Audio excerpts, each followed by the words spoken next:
Alors, vous avez lu une citation où vous avez expliqué que le travail du prophète de Dieu William Marion Branham, c'est de nous présenter l'époux, tout comme Jean-Baptiste était le précurseur de la première venue de Jésus-Christ.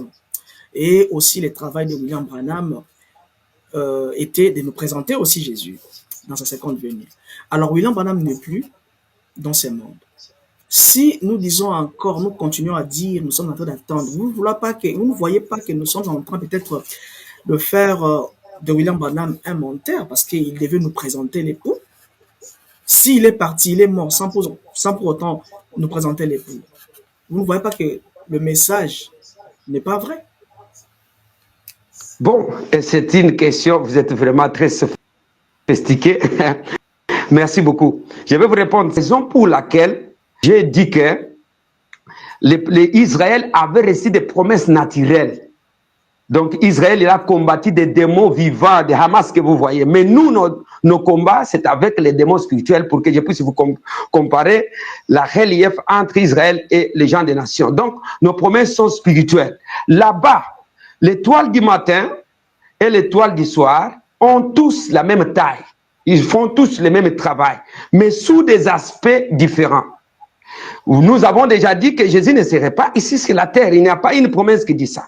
Mais Jean-Baptiste lui a présenté Jésus, l'agneau de Dieu, physiquement sur la terre. Maintenant, la différence, c'est que pour nous ici, Frère Branham continue à dire qu'il ne pouvait pas quitter la terre sans toutefois nous présenter Christ. Alors que ici, Jean-Baptiste aussi a présenté Christ physiquement. Au temps du soir, William Branham ne peut pas quitter la scène sans toutefois nous montrer l'époux. Qui est notre époux qui nous a montré? C'est la parole est révélée. Les 7 sceaux révélés, c'est lui l'époux, la parole. Notre époux, c'est Christ, la parole. C'est pourquoi, quand il est descendu par des anges, il a reçu sa révélation. Il nous amène à nous faire croire que voici l'époux que je suis venu premièrement préparer sa venue. Il a dit lui-même qu'il serait d'abord précurseur de la parole.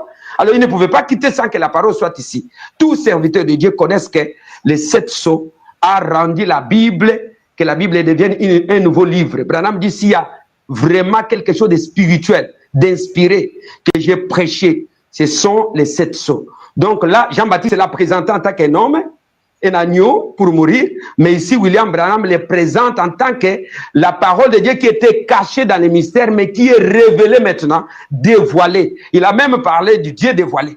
Donc le Dieu que nous avons, il est dévoilé. Donc William Branham est allé à la montagne pour avoir la révélation de Dieu, la révélation du Saint-Esprit. Donc cette nuée que nous avons, c'est la révélation du Seigneur Jésus-Christ, la parole, pas un corps physique, la théophanie. Donc Christ, la parole, de la même manière qu'il a été présenté par Jean dans l'Apocalypse 1, c'est dans la même manière qu'il est réapparu de nouveau au temps de la fin pour sceller la dispensation des nations.